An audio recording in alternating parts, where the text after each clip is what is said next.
मोशी येथे कचऱ्याचा डोंगर कोसळून इमारत कोसळण्याची म्हणजे जी दुर्घटना घडलेली आहे या संदर्भामध्ये आपल्या माध्यमातून अनेक बातम्या माझ्यापर्यंत पोहोचल्या. नागरिकांनी ही अपेक्षाही व्यक्त केली. या भागाचा लोकप्रतिनिधी म्हणून मी तिथे व्हिजिट देणं ही अपेक्षा देखील व्यक्त केली. परंतु मणक्याचं दुखणं बळावल्यामुळे काही दिवस प्रवासावर मर्यादा आहेत. पण या संपूर्ण दुर्घटनेचा मी सातत्यानं फॉलोअप घेतोय की एकूण 23 जण हे जे ढिगाऱ्याखाली अडकले होते त्यातल्या जवळपास 14-15 जणांची सुटका करण्यात आली. 14 जण सुरक्षित आहेत. 1 जणांचा दुर्दैवी मृत्यू या घटनेमध्ये झालेला आहे आणि आणखी 8 जण यामध्ये अडकलेले आहेत. यामध्ये खरं तर कॅन्टिलिव्हर टाईपने ही इमारत कोसळलेली असल्यामुळे हे 8 जण तळमजल्याकडे जिकडे पॅन्ट्री होती त्या ठिकाणी अडकल्याची शक्यता आहे. एनडीआरएफने इमारतीच्या आजूबाजूचा कचरा दूर केलेला नाही. इमारतीच्या मागच्या बाजूने कट करून आत शिरण्याचा त्यांचा प्रयत्न आहे. कालही स्निफर डॉग असतील, लाईव्ह डिटेक्टर मशीन असतील हे करण्याचा प्रयत्न होता. बचाव कार्यामध्ये नक्कीच अडचण आहे कारण या कचऱ्याच्या ढिगामुळे मिथेन वायूचं प्रमाण हे जास्त आहे. ऑक्सिजनची कमतरता आहे आणि रेस्क्यू टीमसाठी सुद्धा ही एक अतिशय धोकादायक परिस्थिती आहे.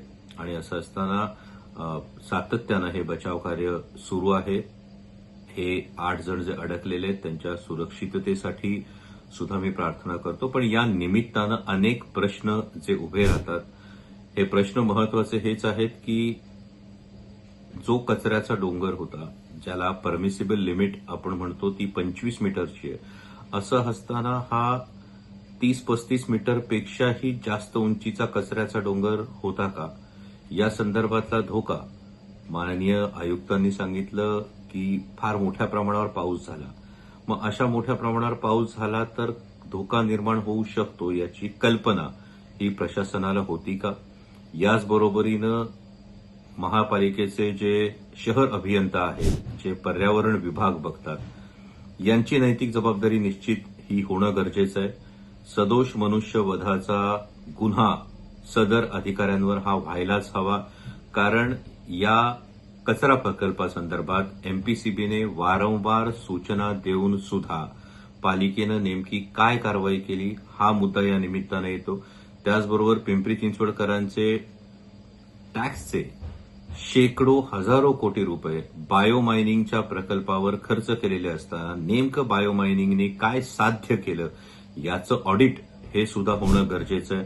कारण ही दुर्घटना घडल्यानंतर हे अनेक प्रश्न ऐरणीवर आलेले आहेत. पण मोशी परिसरातल्या नागरिकांना सातत्यानं हा त्रास सहन करावा लागतोय. मोशी परिसरामधल्या हवेमध्ये वाढत असणारं मिथेन या विषारी वायूचं प्रमाण आणि त्यामुळे त्यांच्या आरोग्याशी होणारा खेळ हा सुद्धा मुद्दा यामुळे ऐरणीवर आलेला आहे. संबंधित कंत्राटदारावर देखील ज्या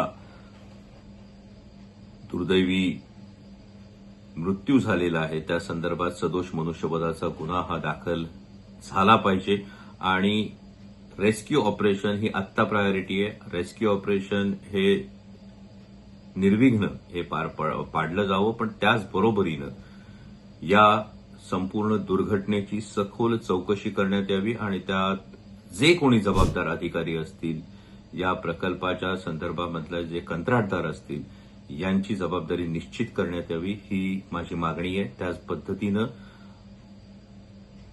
या 8 जण जे अजूनही ढिगाऱ्याखाली अडकलेले आहेत त्यांच्या सुखरूपतेसाठी मी प्रार्थना करतो. धन्यवाद. रोकठोक महाराष्ट्राला सबस्क्राईब करा आणि बेल आयकॉनवर क्लिक करायला विसरू नका.